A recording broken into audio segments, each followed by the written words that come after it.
ప్రతి నెలలాగే ఈ నెల కూడా ఆగస్ట్ నెలలో ఏ ఏ రాశుల వారికి ఎలా ఉండబోతున్నాయి, గత నెలలో కంటే ఈ నెలలో కొంచెం బెటర్గా ఏమైనా చేంజెస్ వచ్చే అవకాశాలు ఉన్నాయా ఏంటి అని అడిగి తెలుసుకోవడానికి ఈరోజు మనతో పాటు ప్రముఖ ఆధ్యాత్మికవేత్త ఆస్ట్రాలజర్ ఆర్బి సుధా గారు ఉన్నారు. అడిగి తెలుసుకుందాం. నమస్తే. నమస్కారం అమ్మ. ఎలా ఉన్నారు మేడం? ఫైన్ మేడం, ఈ ఆగస్ట్ నెలలో అయినా సరే ఏ ఏ రాశుల వారికి ఎలా ఉండబోతుంది అంటారు? రాశి ఫలితాలు మాట్లాడుకునే ముందు ఎప్పుడులాగే మనం గోచారం మాట్లాడుకోవాలి. సో గ్రహస్థితి ఎలా ఉందో ఫస్ట్ ఆగస్ట్లో చూద్దాము. సో బేసిక్గా ఏంటంటే శని మహారాజు ఏంటంటే లాస్ట్ మంత్ అనుకోండి, లాస్ట్ మంత్ అంటే జూలై ఎండ్కి ఆయనేమో రిట్రోగ్రేషన్లో ఉన్నారు.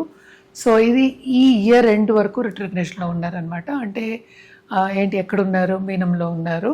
తర్వాత మనకి జూపిటర్ ఎగ్జాల్టేషన్ పొజిషన్లో ఉన్నారు. అంటే జూపిటర్ గురుగ్రహం అన్నిటికన్నా చాలా బెనిఫిట్, అంటే ఏంటి మంచి రిజల్ట్స్ ఇచ్చే ఒక గుడ్ బెనిఫిట్స్ ఇచ్చే గ్రహం కింద మనం చూస్తాము.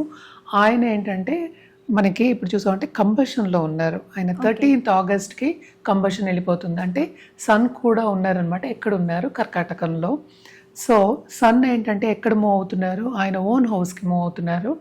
ఎప్పుడు 17th ఆగస్ట్కి అనమాట. తర్వాత మనం చూసామంటే మెర్కురీ రిట్రోగ్రేషన్లో ఉన్నారు. ఆయన కూడా డైరెక్ట్ అవుతున్నారు. ఆయన దిగుతున్నారు అనమాట. అంటే డైరెక్ట్ అయ్యి దిగడం అనేది జరుగుతుంది ఎప్పుడు 5th ఆగస్ట్కి. ఎక్కడికి? మనకి మిథునం నుంచి మనకి కర్కాటకానికి దిగుతున్నారు అనమాట. రాహు కేతువులు మనం చూసాము అంటే రాహు ఏమో మనకి కుంభంలో ఉన్నారు, కేతు ఏమో మనకి తెలుసు మనకి సింహంలో ఉన్నారనమాట. మనం మాట్లాడుకోవాల్సింది శుక్రగ్రహం. శుక్రుడు ఏంటంటే మనకి 1st ఆగస్ట్కి మనకి కన్యకి వెళ్తున్నారు అనమాట. సో బేసిక్గా ఇది గ్రహస్థితి. మళ్ళీ ఇంకో ప్లానెట్ మనం మాట్లాడుకోవాల్సింది ఏంటంటే కుజగ్రహం. కుజుడు ఏంటంటే మనం చూసాము అంటే 2nd ఆగస్ట్కి మిథునానికి వెళ్తున్నారు అనమాట. ప్రస్తుతం ఆయన ఉన్నది ఏంటంటే వృషభంలో ఉన్నారు. సో ఇది గ్రహస్థితి. అండ్ ఆల్సో మనకి ఎప్పుడు మాట్లాడుకుంటాం ఏలినాట్స్ అని ఎవరికి ఉందని. ఏలినాట్స్ అని కుంభానికి ఉంది, మీనానికి ఉంది, అలాగే మేషానికి ఉంది. కానీ రిట్రోగ్రేషన్ మూలన ఏమవుతుందంటే మనకి కొంతవరకు మకరం కూడా కొంతవరకు ఎఫెక్ట్ అయ్యే ఛాన్సెస్ ఉన్నాయి. అలాగే మనం చూసామంటే కుంభం కొంచెం ఎక్కువ ఎఫెక్ట్ అయ్యే ఛాన్సెస్ ఉన్నాయి అన్నమాట. కానీ మోస్ట్ ఇంపార్టెంట్ ఈ మంత్లో జరిగే విషయం ఏంటంటే మనకి జూపిటర్ అంటే గురుగ్రహం ఎగ్జాల్టేషన్ అండ్ ఆల్సో ఫుల్ పవర్తో ఉంటుంది ఆగస్ట్ 13 తర్వాత. అలాగే సన్ అంటే ఏంటి సూర్యుడు ఓన్ హౌస్కి వెళ్తున్నారు అనమాట. మనకి బుధుడు యాక్చువల్గా రిట్రోగ్రేషన్లో ఉన్నప్పటికీను మనకి ఏంటంటే మిథునం నుంచి మనకి కర్కాటకానికి వెళ్తున్నారు. అంటే ఓన్ హౌస్ నుంచి ఆయన దిగుతున్నారు అనమాట. సో జూపిటర్ కలయిక మెర్కురీతో ఉంటుంది. సో కొంతవరకు మనం చూసామనంటే కమ్యూనికేషన్స్ ఫీల్డ్లో ఉన్న వాళ్ళకి చాలా బ్రహ్మాండంగా ఉంటుంది. బిజినెస్ ఫీల్డ్లో ఉన్న వాళ్ళకి కూడా చాలా బాగుంటుందని చెప్పాలన్నమాట. ఎస్పెషలీ కమాడిటీస్ మనం చూసాము అంటే చాలా పైకి వచ్చే ఛాన్సెస్ అనేవి మనకి కనిపిస్తున్నాయి అన్నమాట. ఇది ఈ నెల గ్రహస్థితి. మనం ఇప్పుడు రాశి ఫలితాలు మనం మాట్లాడుకుందాం. 12 రాశులు అంటే 12 రాశులు. సో జనరల్గా మన పరిహారాలు ఎప్పుడు మాట్లాడుకుంటూ ఉంటాము.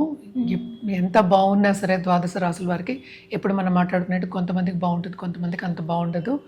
ఈసారి మాత్రం తప్పక ఏంటంటే కర్కాటకానికి బాగుంది, అలాగే సింహానికి కూడా చాలా బాగుంది అనమాట. అండ్ ఆల్సో ధనురాశి వాళ్ళకి బాగుంది, అండ్ ఆల్సో వృశ్చిక రాశి వాళ్ళకి బాగుంది. అలాగే మనకి ఏలినాట్స్ అని ఉంది కనుక మనం ఎక్కువ కుంభం అలాగే ఏంటంటే మనం మేషం కానీ మనం మీనం కానీ చెప్పుకోవట్లేదు. అలాగే మనం చూసామంటే వృషభ రాశి వాళ్ళకి కూడా చాలా బ్రహ్మాండంగా ఉంటుందన్నమాట. ఇది జనరల్ ప్రెడిక్షన్స్. ఎంత బాగున్నా సరే పరిహారాలు చేయడం అనేది మానేయకూడదు. మనం ఎప్పటికైనా సరే మనం పాజిటివ్గా ఉండాలని మనం ఎప్పుడు చెప్పుకుంటూ ఉంటాం. సో పాజిటివ్గా ఉండడానికి చిన్న చిన్న పూజలు మనం చెప్పేది ఏంటంటే వాళ్ళు చేయగలిగింది మనం చెప్తున్నాం. ఎందుకంటే అందరూ ఈ కాలంలో ఒడిదుడుకులు అంటే ఏంటి తొందరగా పనులకు వెళ్ళాలి, పనులు చేసుకోవాలి అనే ఒక ధ్యాస మీదే ఉంటారు. ఎక్కువ టైం స్పెండ్ చేయలేకపోతారు ఆధ్యాత్మికంగా అనమాట. సో లేవగానే ఏంటంటే కొంతవరకు లక్ష్మీదేవిని తలుచుకోవడం, అలాగే రాహుకేతు పూజలు చేయడం కానీ, రాహుకేతు పూజలు కూడా సండే చేసుకోవచ్చు. అలాగే ఏంటంటే హోమాల్లో పాల్గొనడం కానీ, లేకపోతే లక్ష్మీ గణపతి హోమాల్లో పాల్గొనడం కానీ కంటిన్యూస్గా చేయడం అనేది మంచిది. ఈసారి మనకి తెలిసి ఇది ఆషాఢ మాసము, మనకి శ్రవణం కూడా వస్తుంది next month. So by the time అది వచ్చే లోపల ఈ ఆషాఢ మంత్ అంతా ఆధ్యాత్మికంగా గడపడం అనేది చాలా చాలా మంచిదన్నమాట. అలాగే మనకి గురు పౌర్ణమి కూడా వస్తుంది. సో ఎవరైనా సరే ఒక గురువుని పట్టుకుని ముందుకెళ్ళాలి, స్పిరిచువల్గా గ్రో అవ్వాలి అన్న వాళ్ళకి this is the best time Ashadha మాసం. అండ్ ఆల్సో ఏంటంటే మనం నిత్యం పూజ చేసుకోవడం. అందరికీ నేను జనరల్గా చెప్పడం ఏంటంటే ఒక దీపం పెట్టుకోండి, నిత్యం పెట్టుకోండి, తప్పేం లేదు కదా. సో అది ఎంత టైం పడుతుంది? 3 to 4 minutes పడుతుంది అట్ ద మోస్ట్. స్నానం చేసి పెట్టుకోవాలి దీపం. దీపం పెట్టుకున్న తర్వాత ఒక 5 నిమిషాలు ఏ దేవతనైనా మీకు నచ్చిన దేవత అంటే కుల దేవతలు ఉంటారు, అలాగే ఇష్ట దేవతలు ఉంటారు, ఎవరినైనా సరే కొలవడం ఒక 5 minutes కొలవండి. చాలా చాలా మంచిది, అంటే పనికి వెళ్ళే ముందు చాలా మంచిది వాళ్ళకి. అండ్ ఆల్సో ఇవన్నీ ఏంటంటే మనం జనరల్ ప్రిడిక్షన్స్ మనం ఎప్పుడు మాట్లాడుకునేటట్టు కలర్స్ ఉంటాయి, అలాగే మన రుద్రాక్ష కూడా మాట్లాడుకోవచ్చు అనమాట.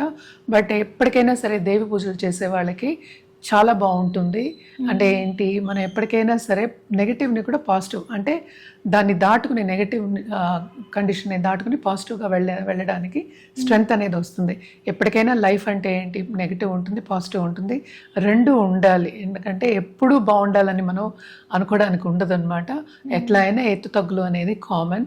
సో ఒక్కొక్క రాశికి ఎలా ఉందో చూసి వాటికి మళ్ళా జనరల్ పరిహారాలు మనం మాట్లాడుకోవచ్చు. ఏదైనా సరే వ్యక్తిగత జాతకం మీదే ఆధారపడి ఉంటుంది. మనం మాట్లాడుకునేది ఏంటి, రాశి వారిగా మాట్లాడుకుంటున్నాం, ఎందుకంటే ద్వాదశ రాశులు అని చెప్తాం. రాశి అంటే ఏంటి, చంద్రుడు ఎక్కడున్నాడో దాన్ని రాశి అని పరిగణిస్తాం అనమాట.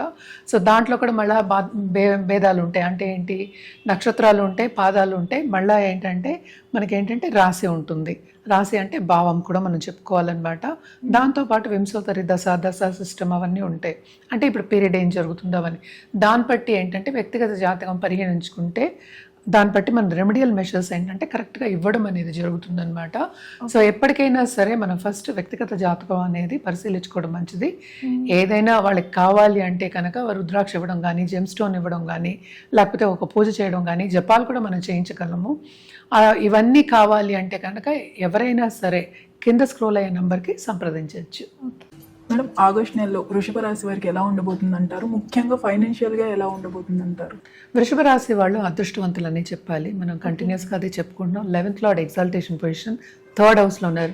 సో కొత్త క్రియేటివ్ ఐడియాస్ తోటి వీళ్ళు వస్తారు. ఎస్పెషల్లీ ఫుడ్ రంగంలో ఉన్నవాళ్ళు, అలాగే ఫుడ్ ప్రాసెసింగ్ చేసేవాళ్ళు కొత్త ఐడియాస్ కనుక్కుని, ఇన్నోవేషన్స్ కనుక్కుని ముందుకెళ్ళడం అనేది మనకు కనిపిస్తుంది. దాంతో ఏంటంటే సంపద రావడం అనేది కనిపిస్తుంది. అంటే అబండెన్స్ వచ్చే ఛాన్సెస్ ఎక్కువ కనిపిస్తున్నాయి అన్నమాట. అలాగే వీళ్ళు ఇన్వెస్ట్మెంట్స్ చేస్తే తప్పక రిటర్న్స్ ఈ మంత్లో వచ్చే ఛాన్సెస్ ఉన్నాయి. అలాగే ఏంటంటే కెరియర్ పాత్ కూడా విస్తరించే ఛాన్సెస్ ఉన్నాయి. తప్పక ప్రమోషన్ రావడం కానీ, లేకపోతే కొత్త జాబ్ రావడం కానీ మనకు కనిపిస్తుంది. ఎందుకంటే ఈ రాశికి అధిపతి మనం చూసామంటే కన్యకి వెళ్ళారు. సో తప్పక 5వ ఇంట్లో లక్ అనేది బాగా ఫేవర్ అయి ఉంది. అలాగే ఏంటంటే హెల్త్ విషయం కూడా చాలా బాగుంటుందనే చెప్పాలి. ఎస్పెషల్లీ మనం చూసాము అంటే 2nd లార్డ్ అంటే ఏంటి, 12th లార్డ్ 2ndలో పడున్నారు. తప్పక ఏంటంటే ట్రావెలింగ్లో కొంచెం శ్రమ అనేది ఉంటుంది. ఎస్పెషలీ మనకి ఏంటంటే ఈ కాలం కూడా మనం చెప్పుకోవాలి, కొన్ని ఇన్ఫెక్షన్స్ వచ్చే ఛాన్సెస్ ఉన్నాయి. చిన్న చిన్న నలతలు తప్ప పెద్దవి ఏమీ ఎక్కువ కనిపించట్లేదు అనమాట. అండ్ ఆల్సో హెల్త్ తప్పక కుదుట పడే ఛాన్సెస్ మనకి ఎక్కువ కనిపిస్తున్నాయి అన్నమాట. అలాగే కమర్షియల్గా వయబుల్ ప్రాజెక్ట్స్ పట్టుకుని ముందుకెళ్ళడం కానీ, డిజైన్ చేయడం కానీ మనకి కనిపిస్తుంది. అండ్ ఆల్సో మనం చూసామంటే 11thలో మనకి శని ఉన్నారు. ఈ రాశికి బెస్ట్ బెనిఫిట్ అంటే మంచి చేసే ఒక గ్రహం అంటే శని గ్రహం అయ్యారు. ఆయన రిట్రోగ్రేషన్లో ఉన్నారు. కొంత స్లో అయినప్పటికీ ఈ నెలలో తప్పక వీళ్ళకి లాభం అనేది చేకూరుతుంది. లక్ష్మీ కటాక్షం అనేది వీళ్ళకి ఎక్కువ కనిపిస్తోంది ఈ నెలలో. అండ్ మంచి మంచి యోగాలు, లక్ష్మీ యోగాలు ఉన్నాయని చెప్పడం జరుగుతోంది అనమాట. అలాగే మనం చూసాము అంటే 2nd హౌస్లో మార్స్ అంటే కుజుడు 7th లార్డ్ కూడా అయ్యారు, 12th and 7th లార్డ్ అయ్యారు. తప్పక ఫారిన్ పార్ట్నర్స్ వచ్చే ఛాన్సెస్, కొలాబరేషన్ చేసే ఛాన్సెస్ మనకి ఎక్కువ కనిపిస్తున్నాయి. వర్క్లో కూడా ఏంటంటే చురుగ్గా పనిచేయడం కానీ, వాళ్ళు అనుకున్నది సాధించడం కానీ, టైంకి అన్నీ కరెక్ట్గా చేయడం అంటే ఏంటి, మన్నన పొందే ఛాన్సెస్ కూడా మనకి ఎక్కువ కనిపిస్తున్నాయి. ఎందుకంటే 4th లార్డ్ 4th హౌస్కి వెళ్తున్నారు మళ్ళీ. సో 3rdలో ఏమో జూపిటర్ ఉన్నారు. తప్పక క్రియేటివిటీతో పాటు గుర్తింపు అనేది వీళ్ళకి ఎక్కువ కనిపిస్తుంది అనమాట. తప్పక అన్ని రంగాల్లోనూ బాగున్నాయి అని చెప్పాలి. కుటుంబ రీత్యా కూడా తప్పక పిల్లలతోటి, అలాగే ఏంటంటే మా లైఫ్ పార్ట్నర్ తోటి ఎంజాయ్ చేసే ఒక మంత్ కింద మనం చెప్పుకోవాలి వృషభ రాశి వాళ్ళకి. ఓకే, సో ఎంత మంచిగా ఉన్నా కూడా ఇంకా మంచిగా ఉండాలి అనుకుంటారు కాబట్టి ఎలాంటి పరిహారాలు చేయాలంటారు? తప్పక వీళ్ళు ఏంటంటే కుజుడికి పూజ చేయడం అనేది, అంటే మనకి 7th అంటే ఎవరికైనా ఇప్పుడు సపోజ్ బిజినెస్ కావాలి, పార్ట్నర్షిప్ బిజినెస్ కావాలి అన్న వాళ్ళకి కుజుడు అంటే మనం ఎప్పుడు నరసింహస్వామి చెప్తాం, లేకపోతే ఏంటంటే సుబ్రహ్మణ్య స్వామి చెప్పుకుంటాం. సో పిల్లలతో పాటు కుటుంబంతో పాటు ఎలాగో బాగుంది కనుక తప్పక మంగళవారం ఫస్ట్ వెళ్ళి దేవుణ్ణి కొలిచి అంటే సుబ్రహ్మణ్య స్వామిని కొలిచి అలాగే నాగదేవత పూజలు చేయడము అదే రోజు ఇది చాలా చాలా మంచిదన్నమాట. ఎందుకంటే పిల్లలు పైకి రావాలి, ఫ్యూచర్ బాగుండాలని అందరూ కోరుకుంటారు. సో ఫస్ట్ ఇది చేయొచ్చు. అండ్ ఆల్సో ఎప్పటికైనా సరే మనం చెప్పేది లక్ష్మీదేవిని కొలవమని. సో లక్ష్మీదేవికి ఫ్రైడే ఇంట్లోనే స్తోత్రం చదువుకోవడం అలాగే దీపం పెట్టుకోవడం చాలా మంచిదన్నమాట. మనం కలర్స్ విషయానికి వస్తే కనుక తప్పక వీళ్ళు రోజ్ పింక్, సిల్వర్, గోల్డ్ ఈ 3 వాడచ్చు. ఎస్పెషలీ ఆన్ ఫ్రైడేస్ వాడి చూడండి, చాలా బాగుంటుంది. ఇంకో పరిహారం వీళ్ళు చేయాలి అంటే కనుక నిండు ముత్తైదుని ఇంటికి పిలిచి వాయనం ఇవ్వడం. ఎప్పటికైనా సరే మనం చెప్పేది ఏంటంటే పెద్దవాళ్ళ దగ్గర నుంచి బ్లెస్సింగ్స్ తీసుకోండి. అదొకటి మాత్రం మోస్ట్ ఇంపార్టెంట్, వీళ్ళకి ఎస్పెషలీ చాలా చాలా ఇంపార్టెంట్. ఇంట్లో మదర్స్ కానీ లేకపోతే అంటే పెద్దవాళ్ళు మనకి ఆంట్స్ కానీ అలాంటి వాళ్ళు ఉంటే కనుక తప్పక ఫ్రైడే బ్లెస్సింగ్స్ తీసుకోవడం, వాళ్ళతో కాసేపు టైం స్పెండ్ చేయడం అనేది ఎక్స్ట్రీమ్లీ ఇంపార్టెంట్. అండ్ ఆల్సో మన రుద్రాక్ష విషయానికి వస్తే కనుక తప్పక వీళ్ళు షణ్ముఖి వేసుకోవడం అనేది చాలా మంచిది.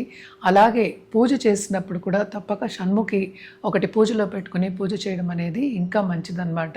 దాంతోపాటు ఎవరికైనా ఎక్స్ట్రా అంటే జాతక రీత్యా మనం చెప్పాలి అంటే కనుక 3 సపోజ్ బిజినెస్కి కావాలి అంటే కనుక మనం ఏంటంటే దశముఖి కూడా ఇవ్వచ్చు.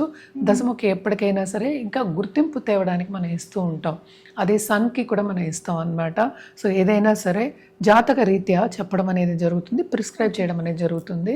ఎప్పటికైనా సరే మనని సంప్రదిస్తే ఇవన్నీ వివరాలు చెప్పడం జరుగుతుంది.